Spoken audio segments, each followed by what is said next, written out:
Hey everyone, this is Larry with Today I Feel Like. Well, my saga with Motorola continues, and unfortunately, it's getting worse. Let's jump into it, and I guess it's a little bit of a story time, a little bit of a rant, but here we go.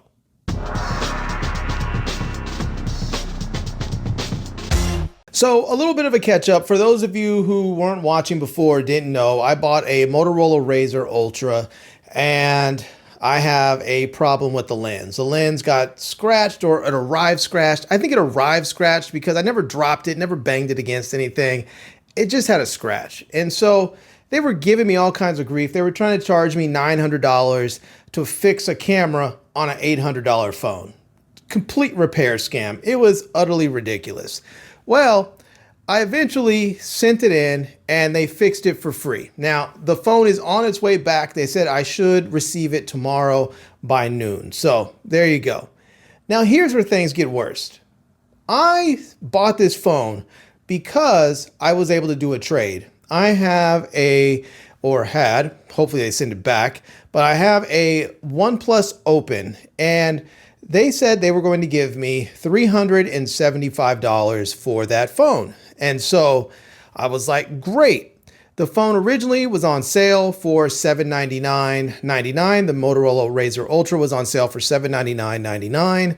And they said after the $375 trade-in for my OnePlus Open, I would end up paying $381.54. I said, that's fantastic. I'll get the phone. I can try it out. I can see if I like it and daily drive it. I can review it. That's what I really want to do. And so I get the phone in, and it's like I'm waiting for the kit. I get an email that says they're going to send me the trade kit. And so I'm waiting for it. So eventually I get the kit. I think it's like May 11th I get the kit. Now, mind you, I ordered the phone on April 25th. It arrives, I want to say, on like April 30th, April 29th, April 30th. And then I get my return kit for the trade on May 11th. So on May 11th, I go ahead and I prepare my phone and I ship it out the next day on May 12th. Now on like May 19th, I guess that's when they inspected it. And so then I believe it was that day or the next day on May 20th, I get a message saying that they've adjusted my estimated value down from 375 to 0. Makes absolutely no sense. I'm like, what? And they're saying that the phone that I sent in is not the phone that I submitted. And I'm like, no, I submitted online that I was going to send in a OnePlus Open 512 version. And that's all they had. OnePlus only made the 512 version for the OnePlus Open. The site listed only, on the Motorola site, only listed the OnePlus Open 512. So I said, great, that's what I have. That's what I sent in. And they're telling me, no, that's not what we received. And then they wrote back and they said, yes, we did receive your phone and it is in pristine condition. Unfortunately, it's not the phone that you submitted when you did your trade, when you said you were doing your trade. And I'm like, well, what's the difference? What is it about what you're saying is different? Because what I submitted was a OnePlus Open. I just don't know. I'm waiting to hear back from them. But at this point, I'm so frustrated. I just decide, you know what? I want a refund. So I went ahead and I contacted Motorola again. And I was like, I want a refund.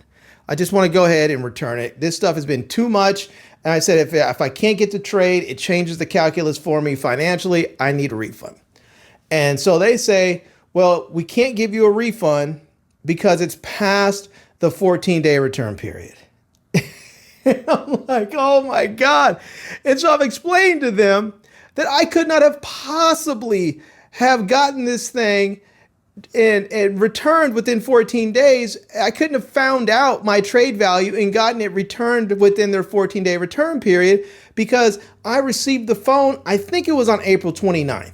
And I didn't receive my trade kit into May 11th. I sent it back the next day, but I didn't even hear back from the trade people until May 19th. So it was absolutely impossible for me or any consumer with that time frame to get their trade value estimated so that they know whether or not to accept this trade within that 14-day period. And I think they do this on purpose. I think Motorola does this on purpose as some sort of scam so that they can force people into keeping this phone, and for them not having to pay out this trade, they're able to go ahead and get the full cash value amount. It's, I think, a trade scam. Now, I contacted American Express, who I bought the phone with, as I bought it on my platinum card, and now I'm having to go through my purchase protection insurance to see if they're going to cover it so I can get the money back for this, because this is really, really foul. I don't know what's going on over there at Motorola, but I can tell you right now, I've never had an experience like this with Apple. I've never had an experience like this with Samsung. It's absolutely shameful what they're doing over there. I mean, the whole repair thing, and now the trade thing and the return policy, it is absolutely shameful. I can tell you this much. I will not be recommending anybody trading in for a Motorola phone. Just don't do it. It is not worth it. Now, I'm not going to say the phone is bad, because I've enjoyed the phone. It has great battery life. It's not a perfect phone by any means. It's missing some really key stuff, like it doesn't have a portrait video mode, which is terrible. There's no pro video mode. So if you're a content creator where this phone is sort of geared towards, you can't actually use pro video mode and control your exposure because, well, it's not available. But it's still a nice phone. I really do enjoy the battery life. Unfortunately, I cannot recommend it because there's so many problems with Motorola customer service and the whole customer experience and the purchasing experience. It's just been a debacle. I will not buy another Motorola phone. I just cannot see myself doing it. And if I do, I won't be buying it from Motorola. I'll be buying it from some place where I can just send the phone back to and has a more, reasonable return policy, and a purchaser, or a store, I should say, or a website where I can actually reach someone. So like if I bought this from Amazon, I can call them and talk to them. I know that Amazon is going to bend over backwards to make sure that I'm happy as a customer and I want to continue to shop with them. Because right now, as I feel with Motorola, I never want to shop with them again. I definitely am considering never owning their phones again, but I definitely do not want to shop with them again and can't recommend them, at all. This has been a complete trash experience, and I don't want anybody else to go through this. But we'll see what happens with this. I'm due to get the phone back tomorrow. It's supposed to be repaired and ready to go, so we'll see. I don't know if they repaired it or if they sent me a different one. It's always tricky when you send these phones in because sometimes they say they're going to repair it, but what they do is actually give you a refurbished phone or a different phone. And what happens then is that if you need to do an actual return, well, now you have a phone with a different serial number and a different IMEI number, and then they say we can't take it back because this is not the same phone. And you're like, yeah, it's not the same phone because you guys gave me a different phone when I sent the phone in for a repair. The whole thing is just a god-awful mess, and I cannot wait to be done with all of this. So anyways, that's my Motorola Razr Ultra debacle. Should you buy it? I'm going to say no at this point, because if you have to deal with all of this, if you ever have a problem, it's not worth it.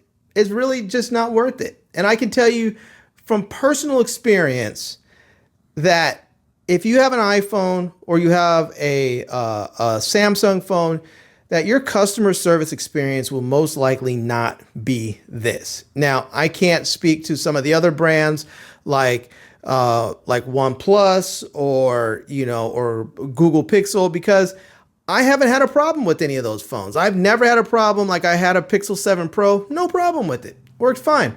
I had a OnePlus Open, OnePlus 13, OnePlus 12, OnePlus 12R, OnePlus 15R.